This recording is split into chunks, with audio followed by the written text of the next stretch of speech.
Hey, everybody, welcome back to another episode of Military Money Mistakes Live. And quick follow up from last week's episode, we talked about the debt ceiling. It does look like agreements have been made and that's going to pass. So, shouldn't see any disruptions in any of your income streams that are dependent on the federal government. But today's episode, we're going to talk about how you prepare yourself for avoiding any kind of dependence on anybody else entirely. So, special guest with us today, Scott Tucker, U.S. Vet Wealth teammate. And we're going to talk today about something Scott's got. He's been working on for a while and is out today. So, why don't you tell us a little bit about it, Scott? Yeah, man. Obviously, this has been something we've been working on for a long time, and we've had different versions of the SBP decision guide or navigating your military retirement pay and benefits guide that we've gotten great feedback on over the years. And actually, I was just looking at the stats. I mean, when we were giving it away for free, had over 1,000 people download it. Had dozens and dozens of conversations, probably into the hundreds actually over the last couple of years. So we just, as we're rolling out, kind of concurrent with as you were building out military money mistakes, we saw the opportunity to really grow this a little bit more as a useful tool. Of course, to introduce people to our services and stuff, but to genuinely be helpful, to provide somebody something they can review in the form of a consultation in many regards, to help them make this decision. Because the whole thing about the survivor benefit plan decision, yes, that's important, but it's just one aspect of what you were just talking about. It's the income. How are we, who are we dependent on for income? And so if one of the better financial strategies I think we've all found, and even Dave Ramsey would say this, is the best way to get out of debt is to diversify your sources of income, or to multiple sources of income is the only way to really truly increase wealth. Is really how we've kind of advanced that philosophy. We're not as worried about getting out of debt. We're worried about honoring and rewarding the debt that you gave in time and service to the country. That's the whole point. That's the deal. The deal is you get rewarded for your benefits. And the sacrifices you make are often in times of, times away from family and stuff. But then in many regards, it has to do with sacrificing your health. And Trevor has 100% VA disability. How do you say that? Is it a awardee? No. 100% permanent and total. Or 100% right. P&T. P&T, right. So you just say that blankly. You're a 100% permanent total veteran, retiree or otherwise. That's just the GI Bill. These are the pats on the back that we get just depending on how many of the boxes you checked, right? But at the end of the day, it has to do with some form of dollar, either in your bank account or or not.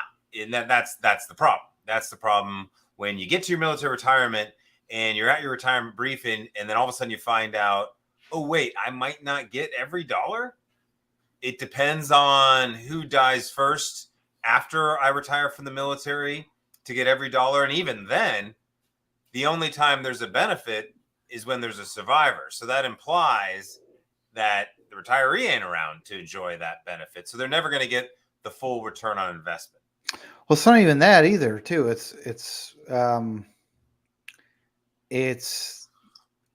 There's not a benefit unless there's a very specific survivor, right? Too, right? Yeah. So either way, there's no opportunity for a legacy. So we know all the things that upset people about it, but then what was the solution? And that's where people, I think, were getting hung up, thinking, oh no, I was worried about getting a job. How do I run a resume? How do I do a job interview? Where are we going to move to? I mean, there's a lot going on when you're trying to retire out of the military. And then to get this kind of vague and confusing financial decision, which ironically isn't confusing. It's pretty straightforward. It's 6.5% cost for 55% benefit. And so doing the math analysis is easy. We can do that pretty quickly, and the government even gives us calculators. So that's what we were doing over the years in our presentations and our guides, was laying out those various examples of looking at the math of it. But what was missing is the emotional side of it. How do we feel confident and competent making these decisions? Because clearly the math, you can make that decision really quickly, but there's other layers to this. There's timing. There's your health. There's obviously the military spouse, who is the ultimate decision maker in this. And so, again, with all those other things going on with military retirement, is it really fair for you to get stuck with this decision? And you don't know how much, you're a military leader. What do? You go educate yourself. So now you got to go learn a whole new decision-making process. And of course, now you're battling through all the traditional financial advice or assumptions on what that is. And what we're saying is, no. We don't have to do all that. You can get to that stuff down the road, but we're trying to solve a problem that you have in a very specific time frame that's worth a lot of money. It's not going to be the game changer for you in post-military life, but it might give you the access to more opportunities and more flexibility. If you have more dollars in your bank account, it can only help out. And just knowing that you've gone through the options and you could say, okay, I can find a better solution. So that's what we lay out in the book. Now, what I've done is tie those two things together. It's like, yes, we do the math. We have full case studies in there. We actually have 3 versions of the book. It's written for anybody retiring from the military at any rank, any time in service, of course. But we see the most common scenarios that our strategy in this book works for are the senior leaders. Typically, the E8s, E9s that have been for over 20, and obviously the O5s that have hit the 20 mark and are getting out kind of right at that time. They're pretty young, pretty healthy, and kind of similar to the senior E9s. The senior O6s, the 30-year guys, tend to have kind of been in it too deep. Once you kind of get above that 24, 25-year mark, now those guys really get it dropped in their lap because there's so few of them. And so it just doesn't come up as much, but the numbers are much, much higher. And so we can look at these decisions differently. So those are the scenarios we lay out in the book to give everybody an idea of not only the numbers we're talking about, but how to go through the decision-making process and how easy it can be. And ultimately, the easy answer is, are you healthy enough to qualify for something better? And do you know enough about the modern insurance industry, life insurance industry specifically, about what's available to solve a problem? There have been innovations in the life insurance industry, just like everything else. You just don't hear about it because they don't have offices in Wall Street. They don't have blimps over Super Bowls. They're in Des Moines, Iowa. They're trying to save a nickel. They don't fail. You don't hear them in the news because they don't fail like all these banks are, and they don't lay off employees like you're hearing in the news so much right now. So, but they're big $100 billion companies that offer unique ways of ensuring future income earning potential. The misconception of life insurance is that it's about somebody's death. Yes, that's the easy way to sell it and the cheap way to sell it. You might get into a car accident, so you need car insurance. You need the life insurance because what if the accident's bad enough for you to die, right? That's it. It's all. So how do you do it the cheapest? So anytime you do see anything about life insurance, it's just, how do we get you a little bit cheaper? And our argument is, since what is the cheapest thing the best? Specifically, when that's a broad solution to a broad problem. Of course, we know you're going to die. We know that's not the question we got to solve right now. We're trying to solve the question of, hey, what are your next 3 to 5 or even 10 years of post-military life going to look like? What do you want it to look like? I often hear, I was just in the Blue Water Advisors seminar yesterday, and you just hear a version of the phrase, I don't know what I want to do when I grow up. So by replacing a paycheck, we kind of get stuck in yet another rat race when maybe there's an opportunity to free up some dollars to give yourself some more flexibility during that 10-year time frame. And whatever that means, however long it takes for you to kind of shake things out, get the dust off of your uniform, so to speak. Don't you want a financial strategy that allows you to say, okay, I think I want to go do this now. I mean, even your story, Trevor, is a little bit of that. You went to the firm. Well, you were still self-employed and you had to earn your own dollars. You didn't have a salary. There's still a level of safety and security. But, you added up your VA disability, you got your pension, you got your real estate investments. And you're like, well, I think I've got a position. You're not throwing money away at SBP or VGLI because you don't need it because you got qualified for something, right when you're getting out. Then it's like, okay, you gave yourself some time to make, which is potentially a financial decision. For you, it's not as risky as many who would potentially give up a whole salary, but that's not our argument. We're not saying give up a salary. I just want to give you the option. Whenever the time is right, whatever financial freedom means to you, that's the point. If we're just saving for retirement, when's that day going to come? And what's enough? Are we ever going to know at age 65? It's this vague projections out decades that unfortunately kind of keep everybody stuck in this box and never really allow them to take advantage of the opportunity. And the opportunity for a military retiree is you served for it, you earned it. You earned a war chest. You have a military pension with a lot of money, but if you forget to manage it properly, you're never going to have access to it. So that's the name of the book. Don't forget your war chest. It's a lot of money. You earned it. You served for it. I think the taxpayers would rather you have it. And so we developed a war chest strategy as a unique life insurance solution. Right? This isn't just a policy. You can go buy policies online. That's easy these days. But strategy. We do wealth insurance strategy. And that's designed for high-performing military leaders who we think are going to get out of the military and perform well in post-military life. That means higher income, higher net worths. So traditional financial planning gets you to some point, but then why are we even having this discussion if that financial planning model had set us up for not having to be worried about SBP at all? So that kind of proves the point of, hey, maybe there's a better way. And there is, of course there is, if you can qualify for it. And that's, people say, hey, what's the downside? Is you have to qualify. It's not for everyone. That's the beautiful thing about military benefits. They are available for everyone if you can't qualify in the private marketplace. They're benefits because they're available, not because they're necessarily beneficial for everyone. I think as someone who's received formal education in the traditional planning process you're talking about, something that a lot of people don't understand is that if you look at it from the perspective of the person who is doing the planning for you, you're paying them for a plan. Well, guess what? Obviously they want to perform a service in exchange for, income. Like that's how they make money. But there's something else that you're not seeing there. Their big thing is they have to cover themselves. And, because it's, what if you get mad at them? What if you don't like their plan? What if so there's an inherent level of,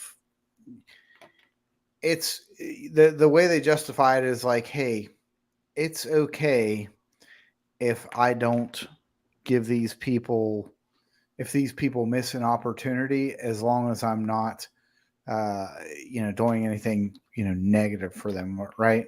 They sacrifice opportunity for safety. It's kind of like that's the mantra of like the traditional financial planning model. And it's just regulatory capture. It's just the fear, it's rules based, so everything's rules based. So therefore there was only one way to do things. It's kind of like in the medicine industry. Well, the doctors are only taught how to give medicine, so they don't even bother saying, just lose weight and you can probably get off the meds, or whatever, you stop eating that thing that is causing this problem. It doesn't come up because there isn't an incentive. And unfortunately, the incentive has become, back in the 80s, it was call them up, hey, buy this stock. Well, that blew up because obviously a lot of fraud. But then just a lot of poor decision makers, all around. It was a whole new environment, the dot-com craze. Nobody expected that. We're seeing it right now with either crypto or whatever's going to happen with AI. It's all scammy. Like everybody just says the word AI on the back of something and their stock goes up, right? And that's unfortunately what I mean, for me, I recognized it 10 years ago, at least. I was like, this is just some sort of gambling system. And yeah, you can make money. And over time, it does keep going up. So the numbers on the screen end up working out if you stick to it long enough. And if that's the metric for, having a successful life, whatever the numbers in the bank account add up to, cool. But what rarely anybody talks about is how do you actually use the money or the benefits or your time or your talent. It's not just about treasure. Treasure gives us access to stuff. It makes it easier. But we want to give you access to time so that you can truly implement your talents. How many people come out of the military or any job for that matter? Are you doing what it is you're good at? Even what you studied in college? I mean, for that matter, most people aren't even doing what they studied. So that's what being financially independent is, whether it's a hobby, building a business, creating new talents. True wealth, a financial increase, income increase only comes when you increase your talent. And we see that. We've been in this post-military sort of entrepreneur space for a long time. And you can see people who just think I've hit my rank. Well, actually, it's not even just entrepreneurs. It's, any kind of career progression or lack of progression. It's more like I hit my rank. This is what I kind of did in the military. So I just want to kind of find something on the civilian thing, pay scale, responsibility, no more, no less. And that's kind of it. And it even took me years to realize that, I can go do some of these other things that you see people, whether online or just small business owners. You're like, how is he able to do that? And we want to. Part of the reason they're able to do it is they set themselves up financially to not just be tied to a fixed income. You see all these layoffs. Like, how is that always considered the safe path? Oh gosh, I don't want to go self-employed because I got this safe job. No, you have one customer that's hired you. And I think that's the risk. So the war chest strategy is more than just about protecting your money and privatizing it so you're not stuck to government benefits. Yeah, that's important too. But we want to profit from your time, talent, and treasure. And if your money's just locked away in TSP, it might go up, might go down. But are you truly profiting from it? Are you able to? Do you even know how to? Yeah, that's just one example. Well, I think that's, part of the thing is we get told all this stuff and they say, yeah, you need to do this, you need to do this, you need to do this. And that's great. But then, what happens after you've done all that stuff? Like that's it. And here's the thing is they don't know. Those people, like all these people that are telling you to do all this stuff, a lot of them don't know what you should do after you've done all the things that they tell you to do. Yeah, because it's all, again, vague projections on decades in the future. As long as you've checked the boxes with the various investments, insurance, and bank accounts, and you got the Roth, and you got the thing, it's just lists of stuff that make it more confusing. So therefore, you need a central person to kind of take care of it for you. It's like, or it could be you don't need most of that. Maybe it's just not relevant or going to be, or as useful anymore, given new strategies. I don't want to say the word technology because essentially all investments, I wish I had a dollar bill sitting around. It's just paper or digits, or in rules but it's all just kind of paper and contracts, a stock certificate. What is it? It says you own part of the company. I mean, it's a certificate. So that's the kind of game that's being played in the way that life insurance was designed and contracted into our system. This is involved in the tax system and kind of the expectations, how you get underwritten, what you can even qualify for. It's just a very unique asset class. In some ways, it's closer to real estate. This is what nobody brings up. It's closer to real estate than it is a TSP or a mutual fund. It always gets compared to, there's you can get an ETF fund at Vanguard for a fraction of the thing, and therefore life insurance is more expensive. Of course it's more expensive. It's doing something different. It's a different asset class. You can't compare the two. Nobody compares the TSP to real estate. It's a little more nuanced conversation than Yeah. What when you say it's more expensive, what do you mean by that? Right. Because Life insurance again is insuring the income producing potential of a life. The life is the asset. Nowhere in there says you have to die to get a return on investment. That's just one of the contracts or one version of the contract, which is typically term insurance, which typically never pays out because people don't die in the term. Like that's why it's easy to sell. That's cheap. Might get it just in case. Well, yeah, sure, of course, get it just in case. Duh. That's great, but that isn't some grand financial advice, right? It's just taking advantage of what these giant corporations can offer. It's like, yeah, if I did get hit by a bus, it'd be great if $1 million went to my family. Absolutely. And of course, we all know SGLI is big news. They raised it to $500,000. Did they raise the price? yeah, so the premiums I don't are even look increased. into it. The premiums are increased. I've talked about this before, and I'll probably do an episode about it later on. But uh, even the value of the benefit of SGLI and VGLI has decreased over the years. Like, had they followed inflation since the last time? So what was it, 2004? I think they raised it from 250,000 to 400,000. Had they maintained pace with inflation since they raised it last, the new death benefit should be somewhere between 625 and 650,000. So there you go. The value of that is you're paying more now for a benefit, quote unquote, that has decreased in relative value. So technically, I guess the $27 a month or whatever I decreased in value too. But I mean, and it's not necessarily about the cost on what those things are. It's just that the benefit actually isn't even that much. Even if you were able to pay more, why wouldn't they offer as much as somebody wanted? Because it's not profitable for the contracting company that insures the government. I had a thought about what you're saying. Yeah, and the end of the day, it's just not that much money, given what's happening. Oh, I know what I was going to say. Remember somebody left a comment on the website about, you say you're a fiduciary. Well, you're not talking about COLA. Well, I talk about COLA a lot. Yeah, sorry you didn't read that article. And I bring it up again in the book, Don't Forget Your War Chest, it's a misleading indicator. Kind of like compounding interest is some sort of magical, the magic of compounding interest. I think that's attributed to Einstein.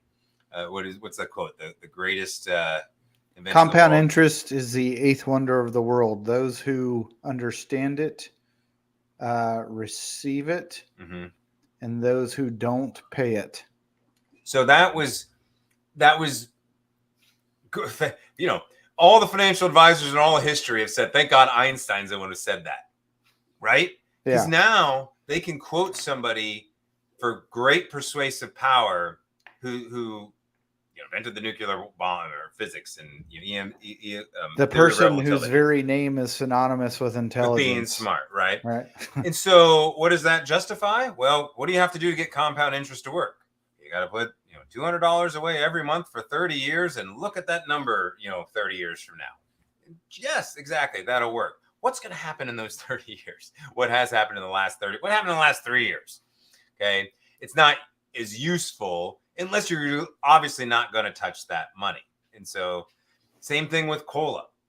Kind of a false assumption. Like, there's a guarantee that there's going to be a cost of living adjustment every year on the SPP payment, and that's why it's such this amazing benefit.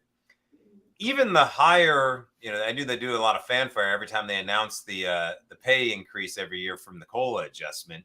And it's just like, it's an adjustment because the cost of everything went up, and it does not keep pace. Just like you were saying with the SGLI, there's no way.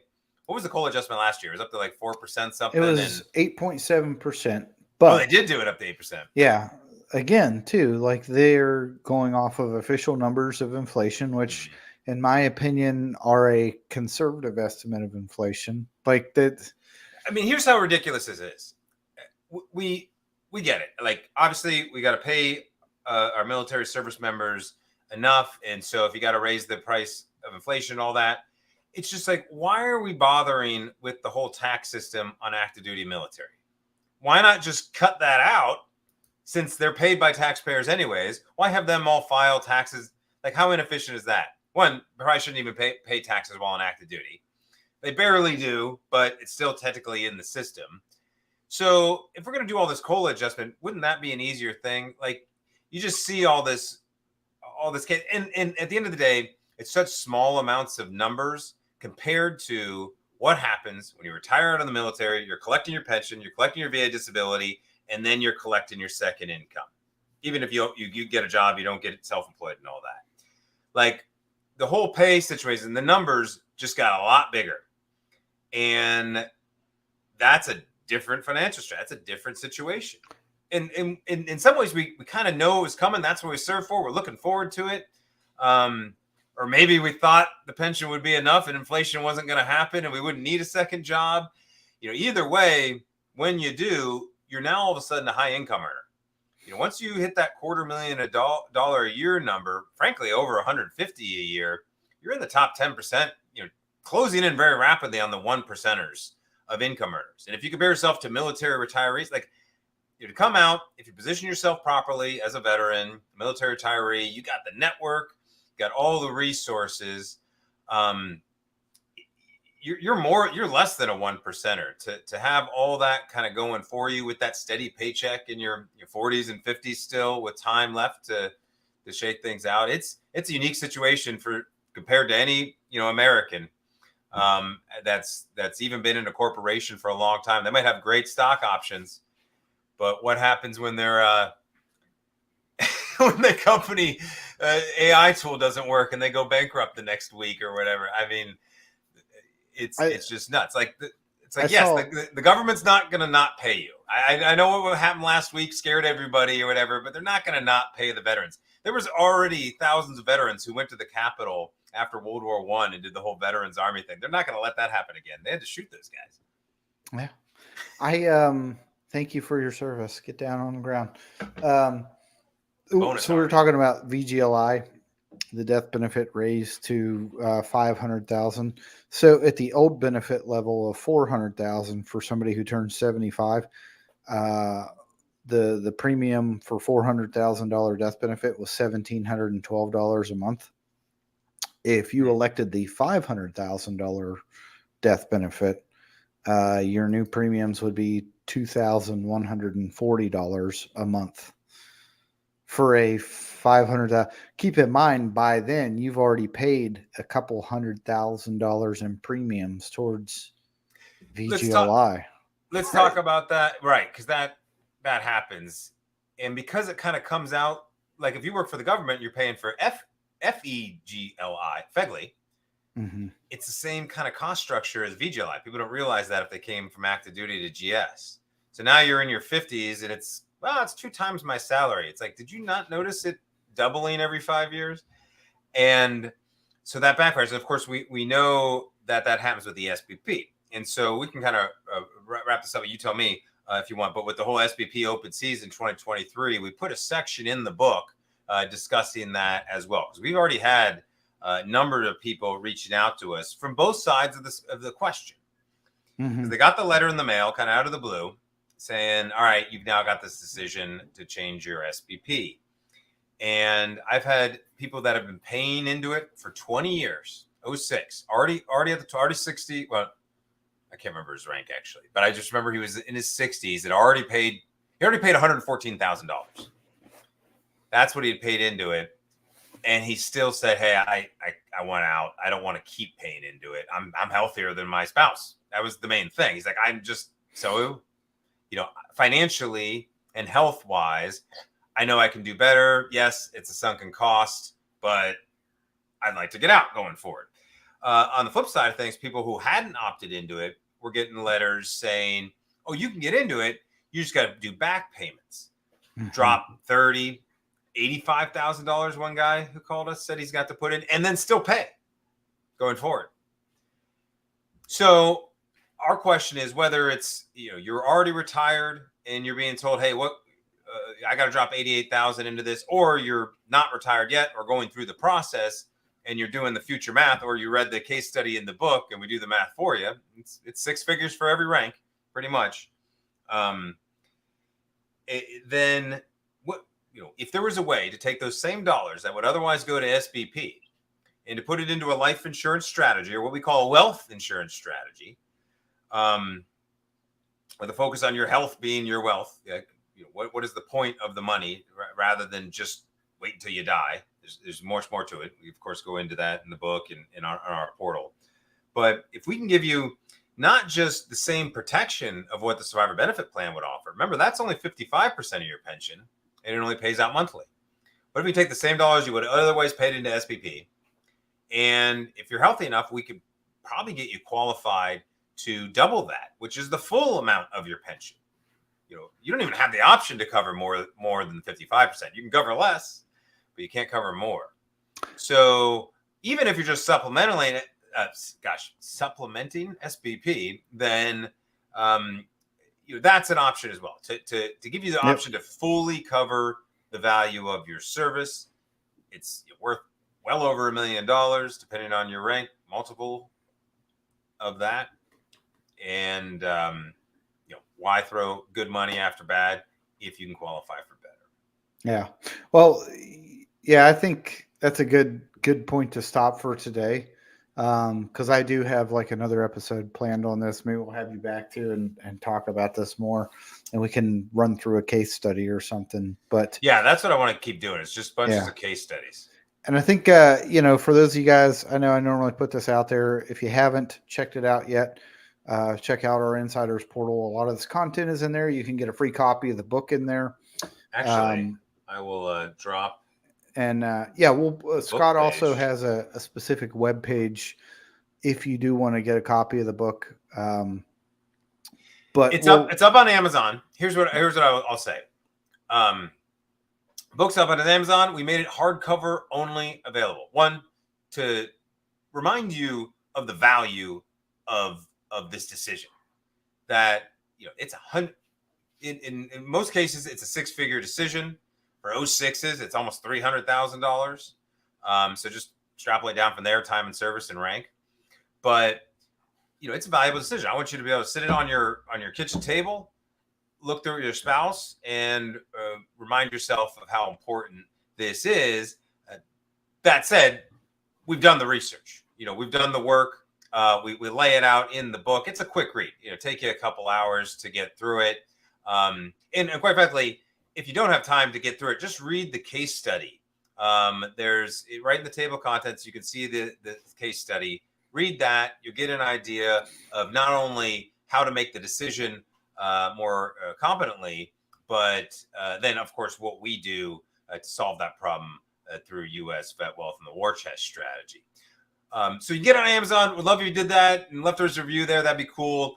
But if you log into our portal, I'm giving away for free a PDF copy. All we ask is that if you do find it valuable or useful in any way, or if you've ever read our guide in the past, let us know. If we could really use some reviews or testimonials on getting the word out in the book. So we've created a bonus section on the portal just for this group. Right now, we've kind of called it the War Chest Working Group, just a holding spot. Maybe we'll change it. Open to ideas there. But that's a way. Trevor and I are in there all the time having these discussions, but we answer questions as you have them for your situation, whether it's SBP or otherwise. Obviously, we do more things than this, but this is how people get introduced to these kind of higher income opportunities. For all intents and purposes, the portal is our office. Yeah, it's our home office, and we're building out the interior right now and figuring out where to put the books in the workshops, but. It's up on Amazon. You can get it. We can do bulk copy orders, organize workshops, either online or in person even. I know Trevor and I would be happy to do some stuff in person now that we're allowed out of the house again. Now that both of us have got we were obviously content creation mode, so you don't get out much when you're doing that. Yes, I'm getting close. Yeah. Of course, I'll probably find something else to create after I'm done with the pilot group, the new course. It's kind of the updated version after the beta cohort. We need more people. We need, if anybody's ever been interested in joining this industry and sees that, these guys do it a little bit differently. don't have to be full time, can kind of maybe do this while I'm retiring or thinking about it, or maybe already in the industry, been licensed, doing something else, but get what we're up to. Let's chat. Or if you're already working with a financial professional, we're not trying to compete. We're not trying to steal you away. That's the problem with this industry is they just show you what's kind of wrong with your current plan, and we'll do another one.